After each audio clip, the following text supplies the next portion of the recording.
Hello everyone Geetali kitchen and bagger अन्य এটা খণ্ডলৈ মই গীতালি আপোনালোক সকলোকে পুনৰবাৰ স্বাগতম জনাইছো। ভালে আছে নিশ্চয়। গৰম যথেষ্ট পৰিছে। আজি ৰাতিপুৱাৰ পৰাই ব্লগটো আৰম্ভ কৰিছো। ৰাতিপুৱা ষ্টেভিয়া একাপ খাই লওঁ, কেতিয়াবা ষ্টেভিয়া, কেতিয়াবা লাল চাহ একাপ, কেতিয়াবা গ্ৰীণ টি একাপেৰে ৰাতিপুৱা চলাই দিওঁ আৰু লগতে লৈছো মই এয়া চুজিৰ লাৰু, নাৰিকলৰ লাৰু, তিলৰ লাৰু আৰু পকা মিঠৈ। লগতে এটা খুৰমাও লৈছো। ৰেগুলাৰ ষ্টেভিয়া খালে যে আমি বহুত ৰোগৰ পৰা পৰিত্ৰাণ পাব পাৰোঁ, যেনে ধৰক ব্লাড চুগাৰ, ব্লাড প্ৰেছাৰ, ছাল চুলিৰ যিকোনো সমস্যা আৰু বহুত কথা ইয়াত এই পেকেটটোত লিখা আছে। আমি ৰেগুলাৰ খোৱা নহয় যদিও মাজে মাজে খোৱা হয় বাৰু। ব্ৰেকফাষ্টৰ কাৰণে ৰুটি, আলু ভাজি এনেকৈয়ে বনাম বুলি ভাবিছোঁ। এয়া মই বনাবলৈ লাগি গ'লোঁ। আজিৰ দিনটোত যে বহুতকেইটা কাম কৰিবলগীয়া আছে। আচাৰ বনাম বুলিও ভাবিছোঁ। আচাৰৰ ৰেচিপিও আপোনালোকৰ লগত শ্বেয়াৰ কৰিম বাৰু। আৰু ভাবিছোঁ কেক এটাও বনাওঁ। ভাগিনটো আহিছে যিহেতু সি কেক খাই বিৰাটেই বেছি ভাল পায়, সেইকাৰণে কেকো বনাব লাগিব।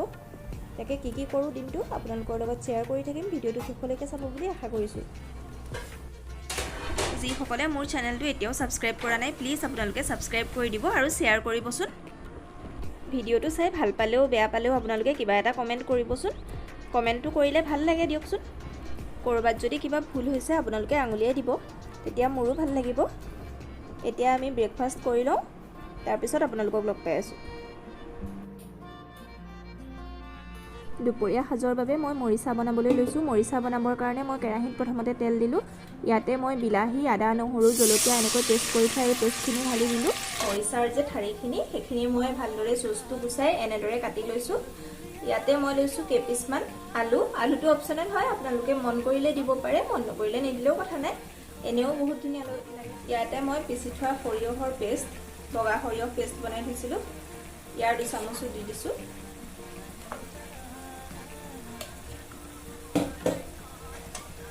এইখিনি মিলাই পেলাই ভালদৰে ভাজি থাকিম।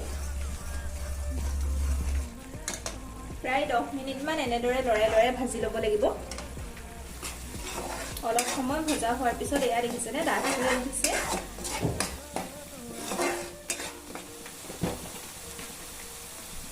ইয়াতে মই দিম অকণমান জিৰা পাউডাৰ, ধনিয়া পাউডাৰ, আধা চামুচ ৰেড চিলি পাউডাৰ,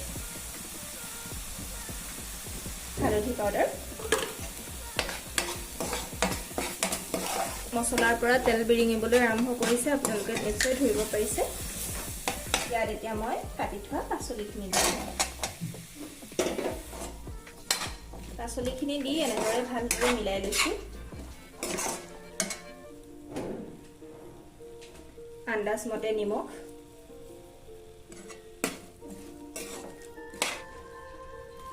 এতিয়া গেছৰ ফ্লেম কম কৰি অলপ সময় সিজি থাকিবলৈ দিম।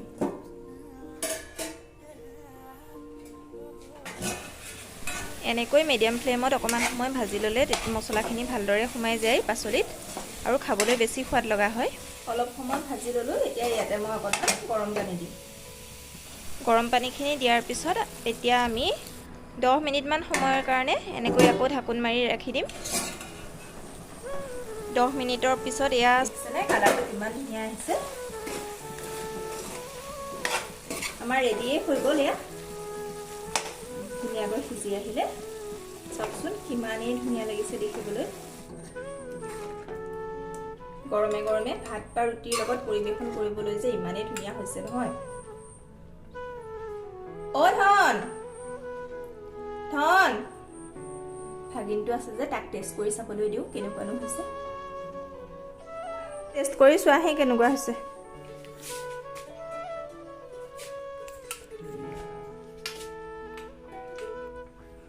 গৰম গৰম ভাল হৈছে। বস্তুটো কি চিনি পালা? মৰিচা। ভিডিঅ'টোৰ আৰম্ভণিতে আপোনালোকক কৈছিলোঁ আজি কেক এটাও বনাম বুলি। তাৰ কাৰণে মই আধা কেজি কেকৰ বেছ এটা তৈয়াৰ কৰি ল'লোঁ আৰু কেকটো মই এতিয়া ডিভাইড কৰিম 2টা পাৰ্টত। তাৰ কাৰণে মই এই গুলি সূতা লৈছোঁ। গুলি সূতাডালে কেকটো কাটিবলৈ মই বেছি সহজ পাওঁ। মোৰ বহুকেইজন ভিউৱাৰ্ছে কেক আইচিং কৰা প্ৰচেছটো দিবলৈ কৈ আছিলে, সেইকাৰণে ভাবিলোঁ আজি কেক আইচিং কৰাৰ প্ৰচেছটো আপোনালোকক দেখুৱাওঁ। এয়া দেখিছেনে মই গুলি সূতাডাল এটা মূৰে গাঁঠি দি ল'লোঁ আৰু এনেদৰে মই কাটি ল'ম। এতিয়া কেকটো সমানে দুভাগ কৰি পেলাই মই এতিয়া এনেদৰে কাটি লৈছোঁ। এনেদৰে কেক কাটিলে যে কেকটো বহুত ধুনীয়াকৈ এনেকৈ পাৰ্ট পাৰ্ট কৰি ল'ব পাৰি।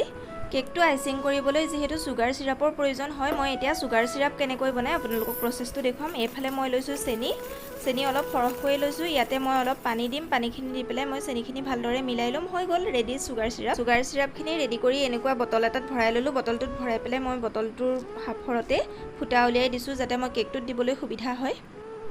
এতিয়া আমি নেক্সট প্ৰচেছলৈ আগবাঢ়িম। হুইপ ক্ৰীমখিনিও মই ব্লেণ্ড কৰিয়ে থৈছিলোঁ আগতীয়াকৈয়ে। এতিয়া মই প্ৰথমতে এয়া দেখিছেনে, এনেদৰে কেকৰ বেছখনত হুইপ ক্ৰীম অকণমান লগাই লৈছোঁ। তাতে এটা পাৰ্ট দিম, কেকৰ এটা পাৰ্ট দিম, দি পেলাই ইয়াৰ ওপৰত চুগাৰ চিৰাপ দিম। এতিয়া মই এনেদৰে ঘূৰাই ঘূৰাই চুগাৰ চিৰাপখিনি কেকটোৰ বেছটোৰ ওপৰত দি দিছোঁ। ইয়াৰ ওপৰত মই এতিয়া হুইপ ক্ৰীমখিনি দিম আৰু ভালদৰে মিলাই ল'ম।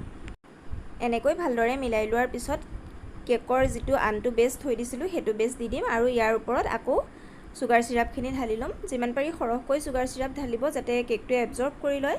আগতে দেখুৱাৰ দৰে একেটা প্ৰচেছতে মই হুইপ ক্ৰীমখিনি এতিয়া লগাই লৈছোঁ, দেখিছেনে? ধুনীয়াকৈ লগাই লৈ সমান কৰি ল'ব।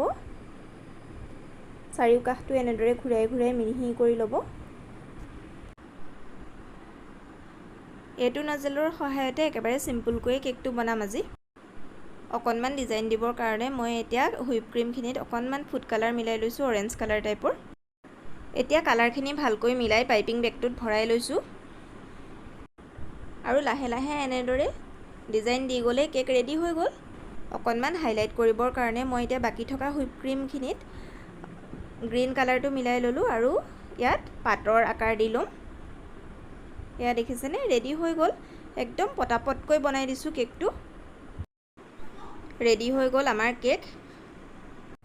ভিডিঅ'টো যে বৰ কষ্টৰে বনোৱা হয়, কমেণ্ট এটা কৰিবচোন। কমেণ্ট নকৰিলে যে বৰ দুখ লাগে জানেনে।